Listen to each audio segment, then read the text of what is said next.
MorningLine. Thanks for joining us on this Wednesday. Our guest is Davidson County Sheriff Daron Hall. Taking your phone calls. Nice to have you on, sir, by the way.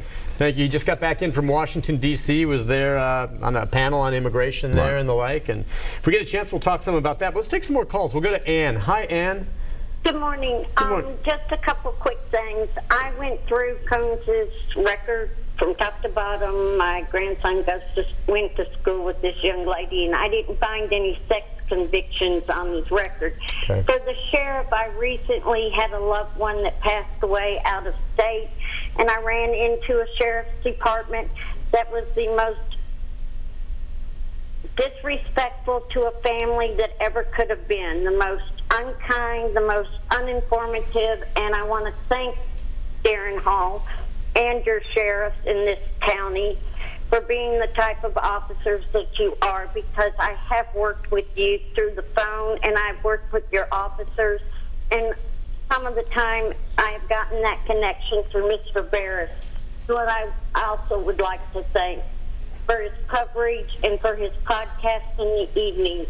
But most of all, I want to emphasize to the sheriff, when you have a family member that is deceased and when you are working with the families of that victim, the way in which it is handled is first and foremost top priority.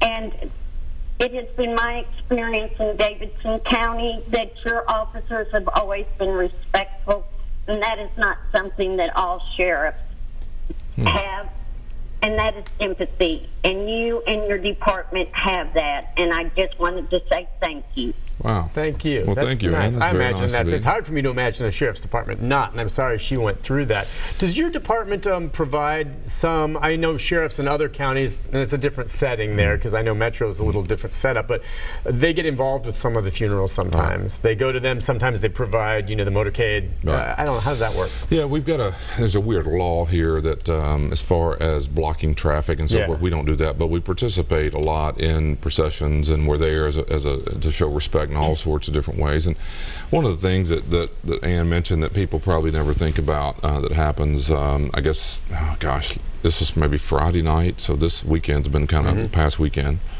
There was a man killed out here on Danby Drive in a really bad, one car I think hit into the side of him. His brother retired from the sheriff's office years ago. That's not really important, but that's how I found out about it. And there were two grandchildren in the back of the car who were severely injured, and they were taken to the hospital. Well, come to find out, the mother of the children is incarcerated. And the life of the children was in question because of the car wreck, and of course the man was dead. And so here we are on Friday night trying to arrange a mom who's incarcerated to go visit her kids who may not survive this wreck. And it's just a terrible part that you never really think about. And Ann was really talking about trying to empathize, or at least be aware of, look, you know, sometimes you have to do the right thing no matter what that means. And just a terrible situation, and again, all that was, I guess, Friday, and then so I'm not sure exactly how it all played out. The kids were fine; they did survive, I understand. The grandfather passed away, and again, then the mother was so happened to be incarcerated at the time, and so we're trying to organize to make sure that even in the worst of times, that people have the opportunity to, you know, to be with their loved ones. That's what you would want. I would want you to do for me. You can do, you know, if I'm incarcerated, that's terrible. But the truth of the matter is, I still have a life. I need to at least be able to. And I'm talking about, you know, we didn't just let them go, but we took them out there and made in extreme circumstances. And I'm guessing she was not some violent offender, but maybe in for something less. It's the right thing to do. He's trying to. Yeah. Let's go to Beverly. Hi, Beverly. Hi. Hey, go ahead, ma'am. Okay, well, I've got one statement and then a question.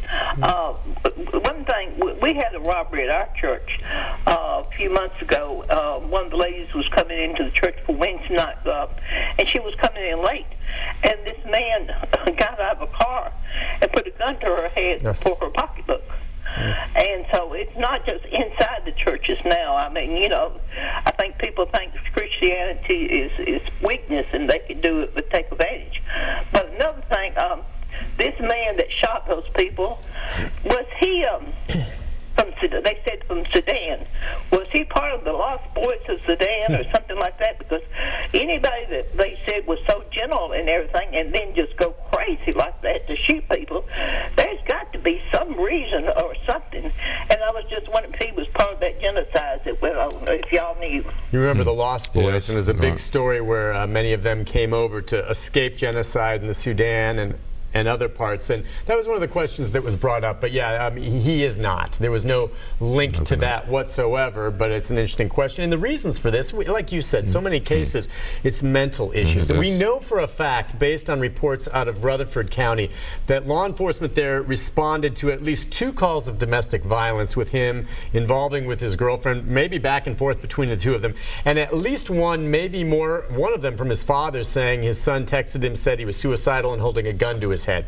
So this guy had mental issues before. Never any indication that he made threats against the church. There were no warning signs he was going to do what he did here. But there were signs that this guy's unstable. Right. Okay.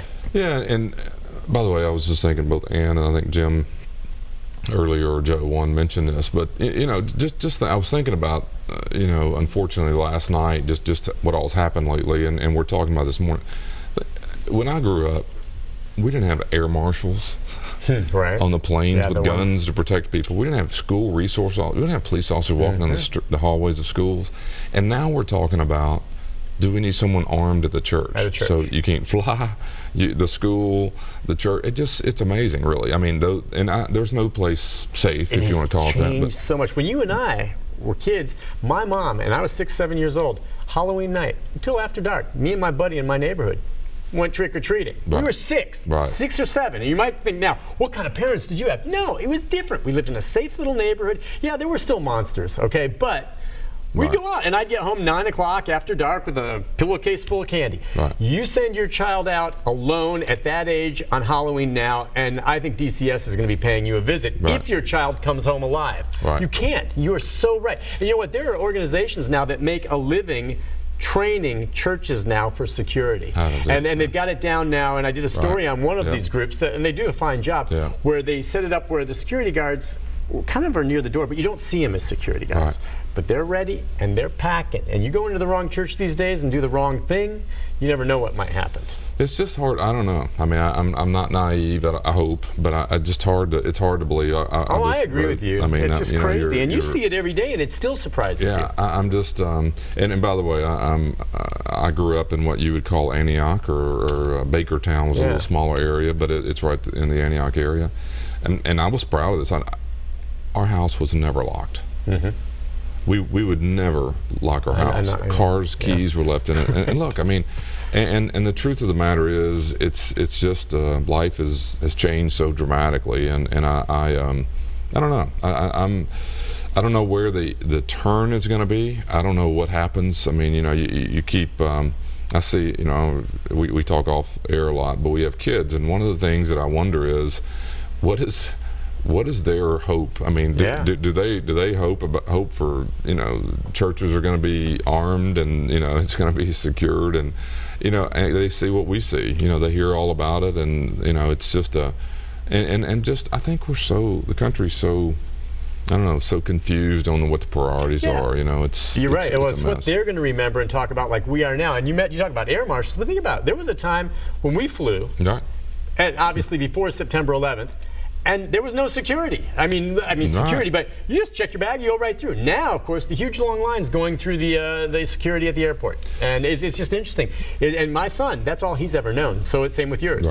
Right. That's all they've ever known. But I can remember when you ticket, you're on the plane. There's not a time I don't come out of the airport. My dad flew every week, and we'd get taken to the airport. And as a kid, I could not wait to go to the airport because we would go all the way down to the tarmac.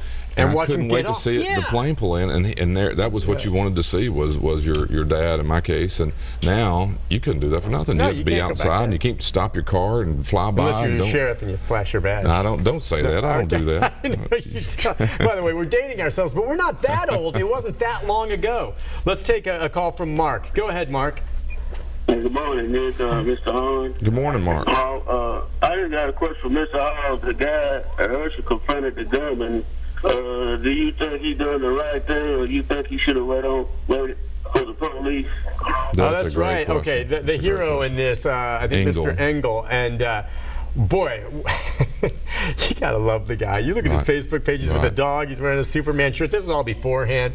He was an usher. Now, it sounds to me, unless the story's changed, that he has a weapon that was in his vehicle. I don't think he was packing the weapon at that moment, but when he needed it, he got it. But he confronted this big bruising guy with a gun, and he was unarmed.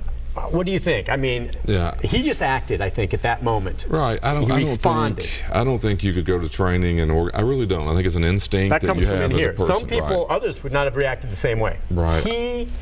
Amazing. Just amazing. And I heard, Coach Spann to me, but I heard Coach Spann yesterday say he believes he saved everybody in there. And the reality of that, it sounds like it, according to what we've heard so far, because the guy was going back in, and at some point the confrontation occurs. And but yeah, I just don't think you can know what you would do. And I think the instinct of those things, you hear in almost every case, you'll hear of someone like this. So if you think about it, whether it's on any other mass shooting in the theaters or whatever, there's usually these stories that come out where some people are just built to run at the problem and some run away, and I don't criticize either one. I just think you don't know what to expect. You're so right. You do. We got to wrap things up because we have a guest coming on talking about Shuckles, corn-maze. But before we get to that, I just want to say, even with all the training, you really never truly know. And you can sit here and say, oh, I would have stepped up. Some of you might think that, and you find yourself cowering on there, because when you're truly facing live ammo in a life and death situation, even with the training, you don't always know exactly how you're going to respond. No. It's a tough thing. But yeah, I'm glad he brought him up, because that guy, whatever you say, he's a hero. Sheriff, listen, thank you. I wish we had more time. We had a lot of calls today, but we'll see you again very soon. I hope everything goes well today with some of the very high-profile inmates you have over there right now. Thank you very much. All right, we'll see you again soon. We'll take a break. When we come back, special guest. Let's get to a lighter note here with our guests, and we'll take a few more calls right after this. Stay with us.